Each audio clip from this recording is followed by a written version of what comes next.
You are looking at Julian's pronunciation guide, where we look at how to pronounce better some of the most mispronounced words in the world, like this other curious word. But how do you say what you're looking for today?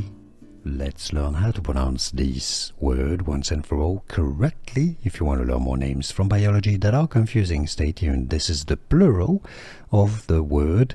The singular is as spirillum. Now, the Latin pronunciation would be more as spirillum, but in English, spirillum.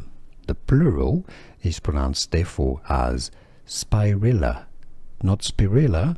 I mean, in Latin, yes, so arguably you could say spirilla. In English, however, it's normally pronounced the English pronunciation, spirilla. And now you know.